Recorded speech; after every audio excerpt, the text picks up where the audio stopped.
Le damos las gracias al Señor que nos da la oportunidad, el privilegio de compartir en el día de hoy su palabra.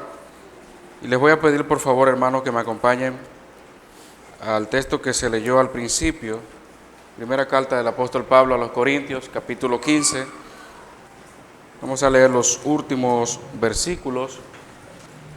Voy a leer desde el 55 al 58. Dice la palabra de Dios de la siguiente manera: ¿Dónde está, oh muerte, tu aguijón? ¿Dónde, oh sepulcro, tu victoria? Ya que el aguijón de la muerte es el pecado, y el poder del pecado la ley. Mas gracias sean dadas a Dios, que nos da la victoria por medio de nuestro Señor Jesucristo. Así que, hermanos míos amados, estad firmes y constantes, creciendo en la obra del Señor siempre, sabiendo que vuestro trabajo en el Señor no es en vano. Mis hermanos, durante estos meses hemos podido escuchar a través del pastor José, nuestro hermano Francisco Volques, básicamente lo que es la gran comisión, la iglesia, cuál es el propósito de la iglesia. Y sé que muchas cosas, de alguna forma u otra, pues se han ido despejando, porque las personas cuando vienen a la iglesia, se entregan su vida al Señor, tienen diversas teorías y prejuicios, pero cuando comenzamos entonces a ahondar en las Escrituras, nos damos cuenta de que no es necesariamente como yo pensaba, sino como Dios lo dice en su palabra. Y yo sé que usted ha escuchado a lo largo de estas predicaciones muchas veces que debemos de cumplir con nuestra gran comisión, que no debemos de quedarnos estáticos y debemos de seguir hacia adelante. Pues precisamente, siguiendo esta línea, hermanos, después de todo lo que se ha dicho, hay una expresión que posiblemente usted conozca o la ha repetido muchas veces, pero nos resta decir: manos a la obra. Pudiera parecer como un tono político, ¿verdad? Manos a la obra. Los políticos les gusta, vamos a decir, hasta cierto punto ampararse de frases cortas que puedan ser fáciles de aprenderse para que cuando puedan exclamarlo, las personas se identifiquen. No es una frase larga. Manos a la obra. Y yo sé que usted sabe lo que significa manos a la obra. En la mayoría de los países latinoamericanos, esta expresión se usa y pudiera ser un equivalente a trabajar. Vamos a trabajar. Aquí nosotros decimos, vamos a ponerlo en eso, ya es tiempo. Muchísimas expresiones. Por ejemplo, en Colombia, quizás un equivalente a manos a la obra sería a camellar. En Colombia, si alguien dice estoy camellando, estoy trabajando. Conseguí un camello, tengo un trabajo. Pero sin embargo, usted lleva esa frase, camello o camellar, a España y posiblemente resulta un poquito difícil. ¿Por qué? Porque en España un camello es lo que nosotros le llamamos mula. Fíjense qué cosa, ¿eh? Allá le llaman camello en España a lo que nosotros le llamamos mula. Obviamente, una persona que se dedica a servir de puente en el tráfico de las drogas. Y cada país tiene su propio regionalismo, sus propias expresiones, que lo que significa allá quizás aquí no tenga ningún sentido.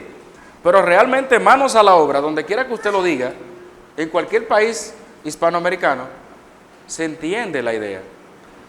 Y por eso es que nuestra Reina Valera, la versión latina más popular, en Primero de Crónicas, capítulo 28, versículo 20, aparece esta expresión, manos a la obra, y la utiliza el rey David cuando está animando a su hijo Salomón para la obra que debía de llevar a cabo, la construcción del templo, y él le dice que se animara y utilice entonces en Primero de Reyes 28:20 la expresión manos a la obra.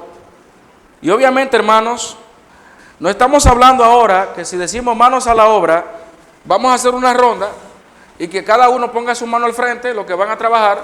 No estamos haciendo eso. Cuando decimos manos a la obra en el día de hoy, hermanos, estamos diciendo, ya es tiempo de ponernos en marcha. Nosotros escuchamos de muchas maneras, de muchas formas, que debemos de predicar, que debemos de salir, que debemos de evangelizar, que debemos de invitar personas. que debemos de hacer la obra a la cual hemos sido llamados, pero sucede que nos emocionamos con este tema, pero solamente se queda en una simple emoción, solamente se queda en qué bonito se oye. Y en el día de hoy, hermanos, a raíz de todo lo que se ha hablado, a raíz de todo lo que se ha ido mencionando, quisiera que veamos 3 factores que nos permiten avanzar en la obra. En primer lugar, reconocer que la obra es de ¿quién? Del Señor. El versículo que nosotros leímos, la parte final, que es donde quería resaltar, tomando como referencia ese texto, dice ahí claramente: así que, hermanos míos, amados, estad firmes y constantes, creciendo en la obra de ¿quién? Del Señor, siempre sabiendo que vuestro trabajo en el Señor no es en vano. No vamos a dar un paso hacia adelante hasta que no entendamos que la obra única y exclusivamente es del Señor. Pero también Pablo recalca esto, en Corintios 16:10, dice: y si llega Timoteo, mirad que esté con vosotros con tranquilidad, porque él hace la obra del Señor, así como yo. En Filipenses, hablando de Epafrodito, él también dice algo interesante, porque por la obra de ¿quién? De Cristo, estuvo próximo a la muerte, exponiendo su vida para suplir lo que faltaba en vuestro servicio por mí. Mis amados y amadas hermanas, es importante para nosotros dar ese paso, entender de que no somos nosotros los dueños de la obra, sino que es el mismo Señor que nos ha puesto aquí para que nosotros cumplamos y hagamos su obra. Algo interesante, ustedes saben que toda persona que es empleada y realiza eficientemente su trabajo, pudiera llegar en un momento a pensar que es indispensable en aquel lugar y que sin él o sin ella quizás no se llevaría a cabo el trabajo a la perfección. Sin embargo, luego entonces la persona se sorprende cuando después de su salida de aquel trabajo o aquel empleo, resulta que las cosas siguen marchando bien o quizás mucho mejor. Porque por naturaleza, el mismo pecado lleva al ser humano a pensar que es indispensable para todo. Sin mí no se puede hacer esto. Cuando hablamos que la obra es del Señor, en el ámbito espiritual, si la obra es del Señor, el único indispensable es el Señor mismo. Nosotros, como siempre decimos, somos instrumentos de Dios. Y no está mal, como Pablo en algunas ocasiones ha dicho a los corintios, le dice: ustedes son mi obra en el Señor. Está bien, nosotros decimos mi iglesia, yo voy para mi iglesia es tal.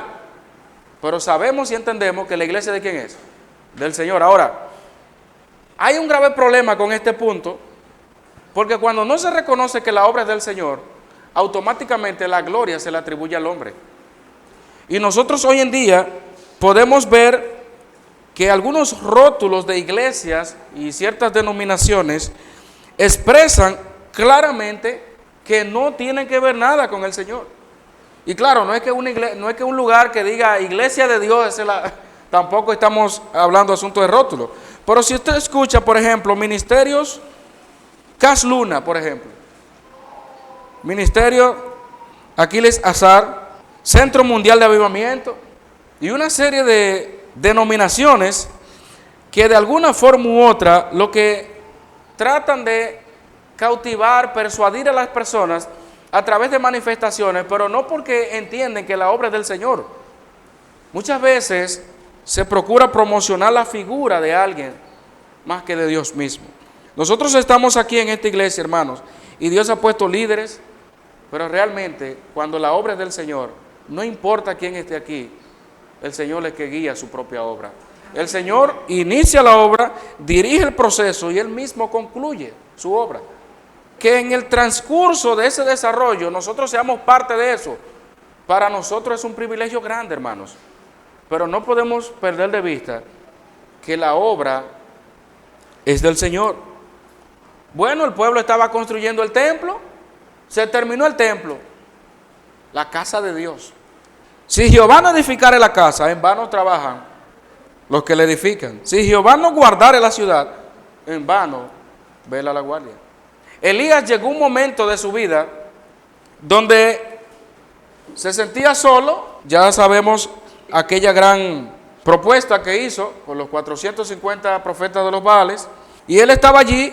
Y fíjense cómo Romanos 11, 2 al 4, recordando ese momento histórico, dice Pablo: no ha desechado Dios a su pueblo, al cual desde antes conoció. ¿O no sabéis qué dice de Elías la Escritura? ¿Cómo invoca a Dios contra Israel diciendo: Señor, a tus profetas han dado muerte y tus altares han derribado, y solo yo he quedado y procuran matarme? Pero ¿qué dice la divina respuesta? Me he reservado 7,000 hombres que no han doblado la rodilla delante de Baal. ¿Sabe por qué? Porque el Señor es dueño, porque el Señor es quien dirige esto.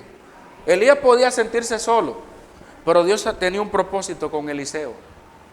Antes que Elías conociera a Eliseo, ya Dios sabía quién era Eliseo, y ya Dios sabía qué iba a hacer a través de Eliseo. Entonces Dios es el dueño de la obra, hermanos. En Hechos capítulo 5, 38 al 39, se nos narra un caso interesante. Cuando está la persecución a los discípulos, Pedro y Juan, que siempre toman la delantera, se levanta Gamaliel.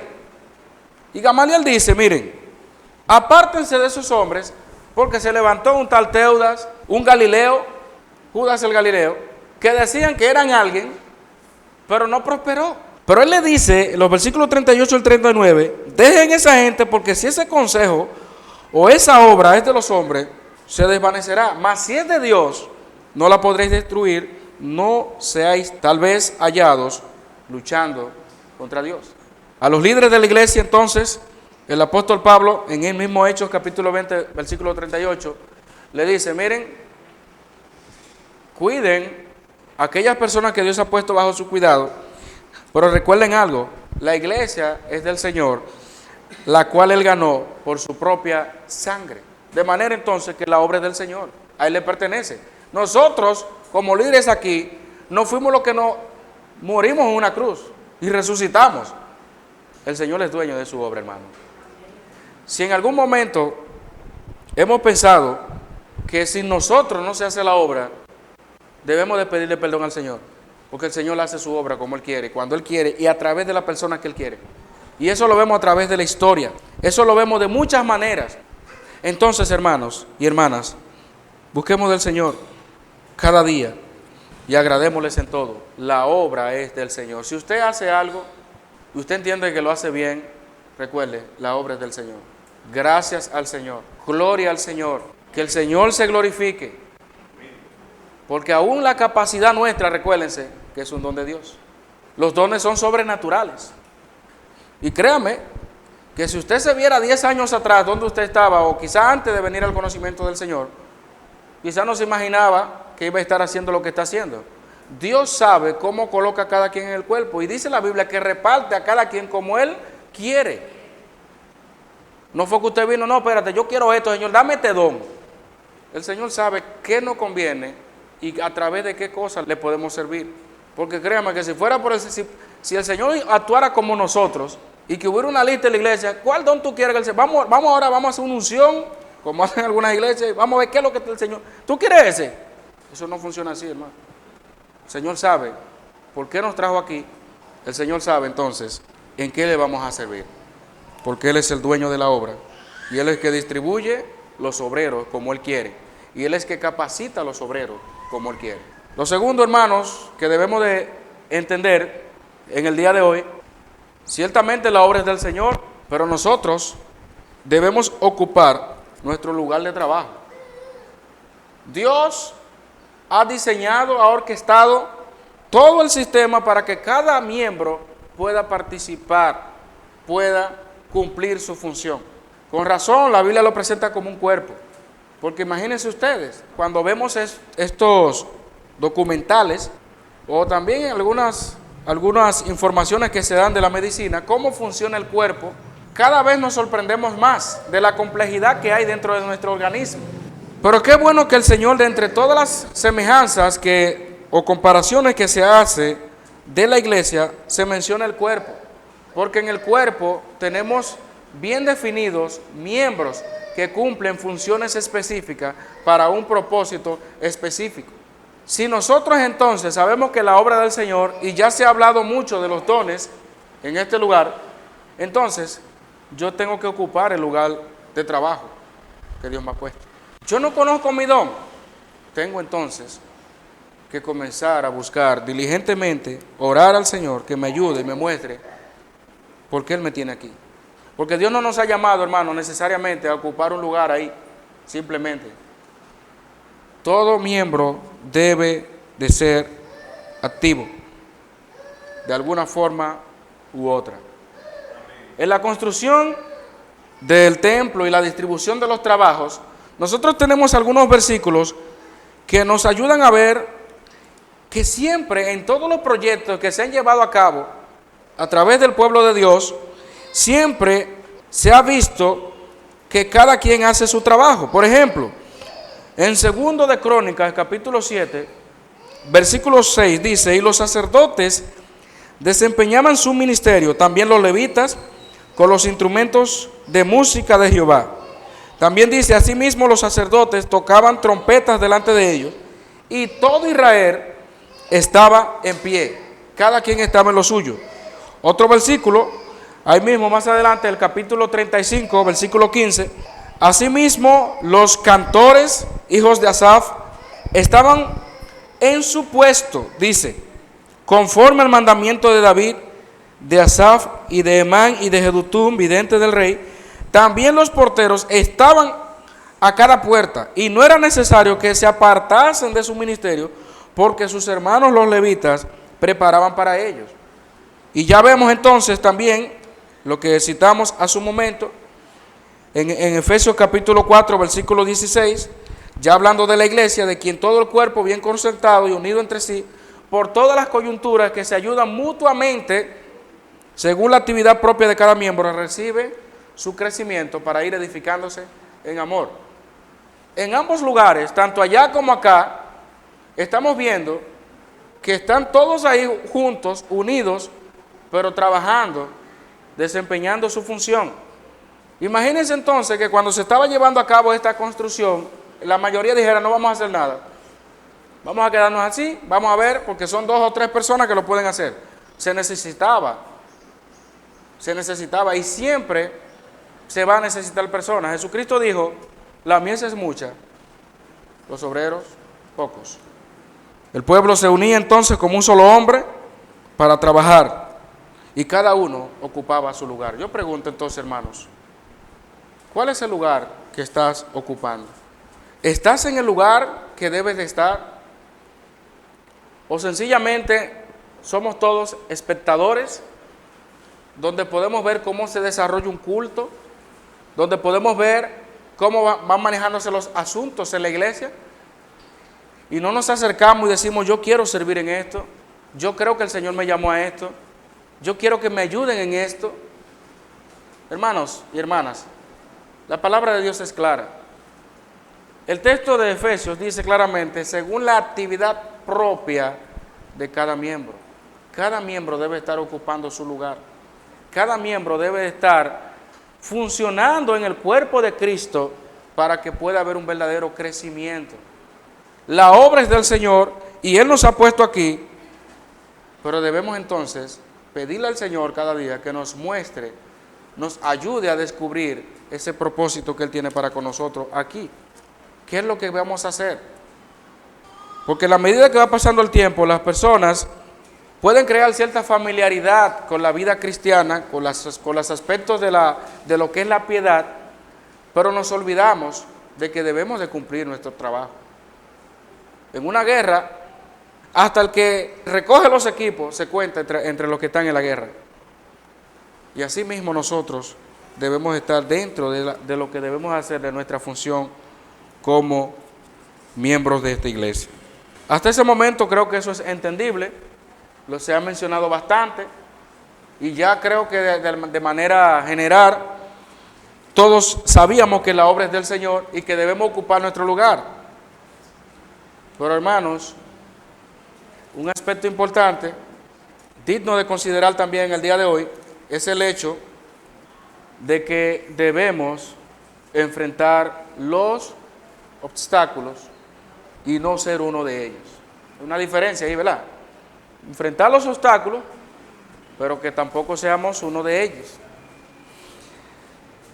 Miren, hermanos, vamos a Nehemías, capítulo 4, donde allí aparecen varias oposiciones que se hace a la obra que se estaba haciendo, que de todos los proyectos que hemos visto en la historia bíblica, este es uno de los que más oposición ha tenido. Así como el pueblo en un momento histórico fue llevado cautivo, hubo 3 deportaciones a Babilonia, hubieron 3 regresos, uno dirigido por Zorobabel, la restauración del templo, quizás no con el mismo esplendor del tiempo de Salomón. El otro fue con Esdras, restaurar la relación del pueblo con Dios. Y hubo un tercer grupo con Nehemías que tiene que ver ya con la restauración de los muros y la ciudad misma. Pero veamos entonces que en este proyecto que lleva Nehemías, fíjense la gran oposición que hubo. Dije capítulo 4, pero vamos a empezar por el capítulo 2, versículo 19. Estamos hablando cuando Nehemías entonces pide el permiso por el Artajerjes, va a inspeccionar cómo está la ciudad, cómo están los muros caídos y todas esas cosas. Y él se dispone a levantar esa obra. Y fíjense aquí en el capítulo 2, versículo 19. Pero cuando lo oyeron, Sanbalat, horonita, Tobías, el siervo amonita, les disgustó en extremo que viniese alguno para procurar el bien de los hijos de Israel. Si leemos el capítulo 4, versículo 1, donde más adelante se expresa parte de esto, dice: cuando oyó Sanbalat que nosotros edificábamos el muro, se enojó y se enfureció en gran manera e hizo escarnio de los judíos. El versículo 3 dice: y estaba junto a él Tobías amonita, el cual dijo: lo que ellos edifican del muro de piedra, subiere una zorra, lo derribará. Oigan esto. Versículo 7. Pero aconteció que oyendo Sanbalat y Tobías y los árabes, fíjense cómo se va uniendo ahora, porque al principio se hablaba de Sanbalat y Tobías, ahora Sanbalat, Tobías, los árabes, los amonitas y los de Asdod, que los muros de Jerusalén eran reparados, porque ya los portillos comenzaban a ser cerrados, se encolerizaron mucho y conspiraron todos a una para venir a atacar a Jerusalén y hacerle daño. Pero eso no se queda ahí. Pasamos entonces al 6, versículo 1 y 2, dice: cuando oyeron Sanbalat y Tobías y Gesén el árabe y los demás de nuestros enemigos que yo había edificado el muro y que no quedaba en el portillo, dice más adelante ahí: Sanbalat y Gesén enviaron a decirme: ven, así como le dijo Caín a Abel, y reunámonos en alguna de las aldeas en el campo de Ono, mas ellos habían pensado hacerme mal. En el 5 dice: entonces Sanbalat envió a mí su criado para decir lo mismo por 5ª vez, con una carta abierta en su mano. El versículo 12 dice, y el 14, y entendí que Dios no lo había enviado, sino que hablaba aquella profecía contra mí, porque Tobías y Sanbalat lo habían sobornado. Versículo 14, acuérdate, Dios, de Tobías y de Sanbalat, conforme estas cosas que hicieron. También acuérdate de Noadías, profetisa, y de los otros profetas que procuraban infundirme miedo. El 6:19 dice: también contaban delante de mí las buenas obras de él, y a él le refería mis palabras, y enviaba a Tobías cartas para atemorizarme. Nehemías 13:28 al final dice: y uno de los hijos de Joiada, hijo del sumo sacerdote Eliasid, era yerno de Sanbalat horonita, por tanto lo ahuyenté de mí. Eso fue oposición de principio a fin. Antes de empezar la obra, en el trayecto de la obra y al final de la obra, en ese proyecto que se llevó a cabo hubo oposición. Y si hay algo entonces, como dijimos al principio, que debemos de considerar para poder llevar a cabo y echar manos a la obra, no es solo reconocer que la obra es del Señor y que debemos de ocupar nuestro lugar, sino que por naturaleza vienen situaciones para, como dice allí, atemorizarnos, infundir miedo. ¿Qué pasó con Nehemías? Dice que hasta sobornaron personas para que profetizaran. También usaron cartas. Dice allí, se encolerizaron. En una ocasión, vamos al campo pensando hacerle el mal. Dice que hicieron escarnio. Oigan qué expresión más fuerte. Si subiera una zorra, lo derribará. Oigan, yo no me imagino que usted esté haciendo una casa, como a veces aparecen personas por ahí. Usted está haciendo un proyecto bien bonito y siempre aparece alguien, ve que están edificando algo. No, pero mira, eso con cualquier brisita eso se cae. Hay gente que son así. Hay gente que son así, que cuando usted está haciendo algo, busca la manera de escarnecerle, de despreciarle. No es menos cierto las cosas del Señor. Cuando nosotros queremos iniciar un proyecto, queremos esforzarnos en la obra, de seguro que Satanás no está contento y él siempre va a buscar la manera para desalentarnos, para poner obstáculos a la obra del Señor. Y nosotros debemos tener bien eso claro, porque recuérdense, la victoria es la del Señor. Amén. La victoria es la del Señor, y aunque vengan los obstáculos, el mismo Señor nos ha prometido estar con nosotros, y mayor es el que está en nosotros que el que está en el mundo. ¿Qué pasa entonces? Que muchas veces, por cualquier poca cosa, los cristianos, muchas veces, en los medios de comunicación y una serie de cosas que infunden miedo a la iglesia, que infunden miedo al pueblo de Dios. Y fíjense ahora que nosotros quizás no estamos viviendo como otros países donde están siendo perseguidos los cristianos y a cada instante mueren personas por causa de Cristo. Nosotros todavía estamos aquí y quizás nos parece hasta cierto punto considerable lo que estamos viviendo. Bueno, tenemos un embajador que cada día promueve la homosexualidad, vemos las recolectas de firmas y una serie de cosas y pastores que se levantan, pero nosotros no sabemos hasta qué niveles llegue esto todavía. Sí, en otros países ya se le están poniendo difícil. Y si nosotros no teníamos oposición hasta cierto punto, tenemos que ver eso como indicios de una serie de cosas que se van a desarrollar, porque créame, hermano, que eso es lo mínimo. Eso es lo mínimo, que se apruebe el matrimonio entre personas del mismo sexo. Pensamos que eso es lo último y ya ahí se acabó. No, no es lo último. Eso trae una serie de problemas en la sociedad que no tiene, mire, comparación. Porque así entonces, combinado con este proyecto de educación y una serie de cosas, hermano, miren, que la iglesia hoy más que nunca tiene que estar dispuesta a mantener la verdad de la palabra. La obra del Señor, ocupemos nuestro lugar, enfrentemos los obstáculos que van a venir. Pueden venir de afuera, pero pueden venir de adentro. Y necesitamos entonces, cada día, dice allí, por todas las coyunturas, que se ayudan mutuamente. Se ayudan.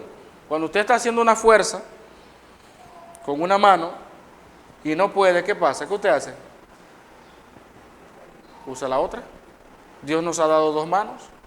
Y si no puede con la mano, busca la forma. Pero Dios nos ha puesto aquí, hermanos, para esto. Debemos entonces entender claramente que va a haber oposición. Fíjense, todos esos versículos que nosotros leímos, eso es uno de los proyectos que más oposición tuvo. Construir los muros, reconstruir la ciudad, y de alguna manera u otra refleja también el antagonismo que hoy en día como iglesia recibimos. Gracias, démosle al Señor de que hasta ahora estamos como estamos. Pero la pregunta sería, ¿estamos aprovechando esto que Dios nos está dando? Este periodo en el que podemos libremente predicar la palabra en nuestro país, sin temor a ser perseguidos, sin temor a que nos denuncien porque dijimos algo que no debimos decirlo, sin temor a ir a una casa y todavía abrir la palabra, cuando hoy en día muchos cristianos tienen que reunirse clandestinamente y cuando son descubiertos, decapitados. Hermanos, hay oposición, va a haber oposición, pero el Señor está con nosotros. La obra es del Señor, hermano, y aunque nosotros muramos sirviéndole al Señor, la obra continúa. la obra continúa.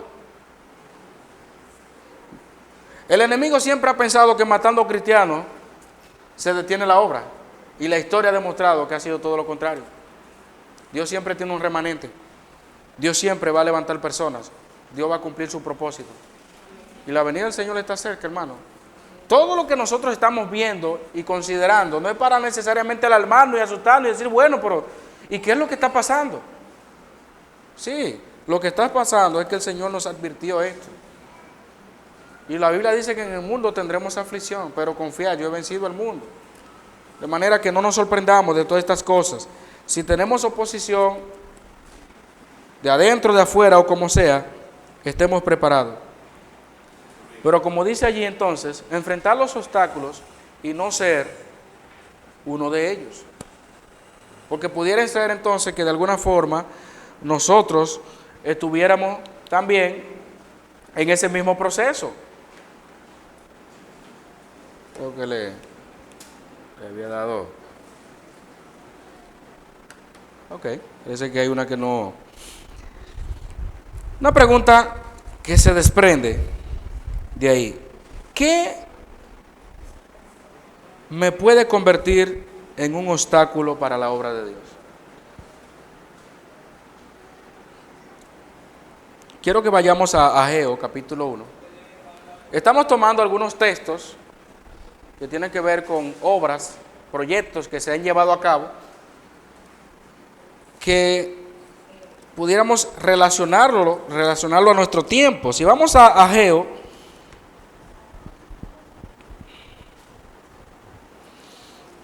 para entrarle en contexto rápidamente, en Esdras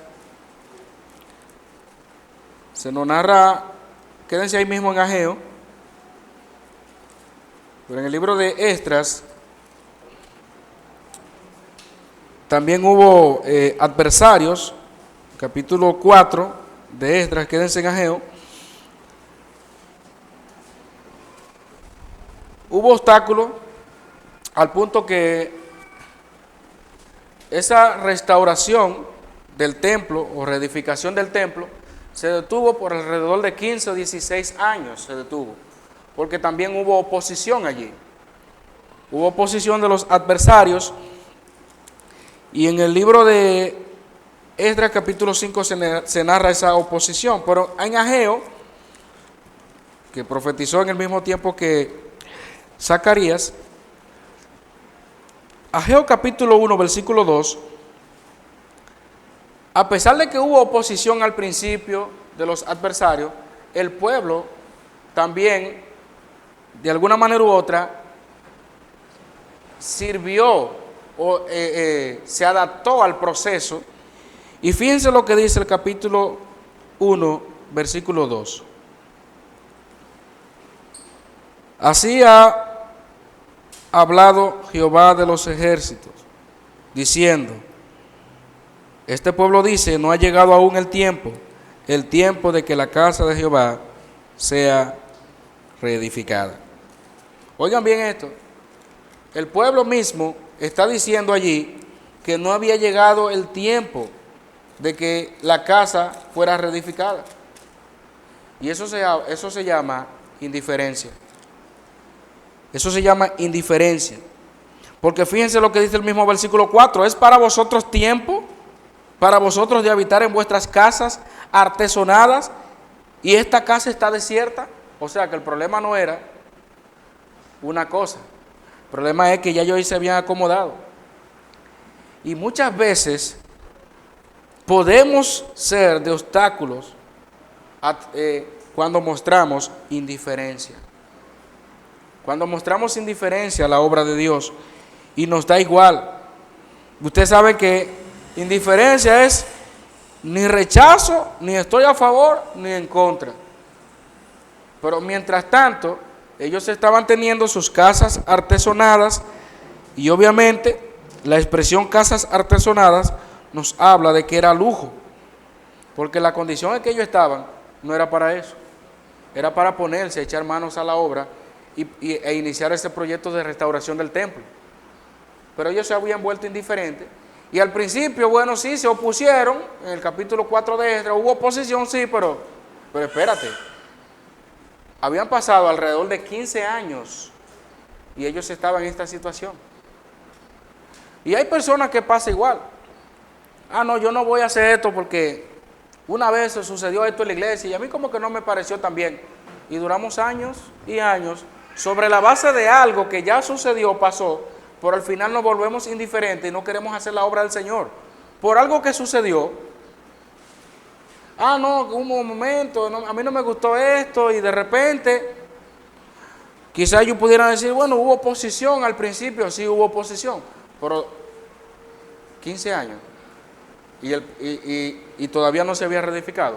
Por eso fue entonces que Dios levantó a Ageo y a Zacarías para despertar al pueblo y que iniciaran ese proyecto. Entonces, hermanos, posiblemente la indiferencia sirva de obstáculo para la obra. El egoísmo, porque el texto también dice en el versículo 4 que ellos tenían su casa artesonada. Nos afanamos muchas veces tanto por atesorar cosas aquí y no queremos sacrificarnos por la obra del Señor. Estamos dispuestos a entregar todo nuestros recursos en cosas que perecen, pero no estamos dispuestos a gastarnos por la obra del Señor. Por eso Pablo dijo eso. Si Pablo dijo eso en ese tiempo, imagínense ahora de Timoteo, que a ninguno tenía del mismo ánimo y que tan sinceramente se interesa. Ya esos cristianos, como dicen por ahí de la vieja guardia, cada vez van pereciendo. No hay quien le hable un joven hoy en día de matutino. Matutino, ¿y qué es eso? Muchos jóvenes no saben ni siquiera qué es eso de matutino. Para poner simplemente un ejemplo. Entonces, hermanos, la indiferencia, el egoísmo, como se narra ahí, porque ellos estaban más enfocados en sus riquezas, en su bienestar, que en la relación con el Señor. Porque ¿qué representaba construir, reedificar el templo? Mejorar, profundizar, restablecer su comunión con el mismo Dios. Pero parece que para ellos no era tan importante esto. Y finalmente, hermanos, el menosprecio a los demás. O sea, pudiera ser indiferencia, pudiera ser egoísmo, pero también pudiera ser menosprecio.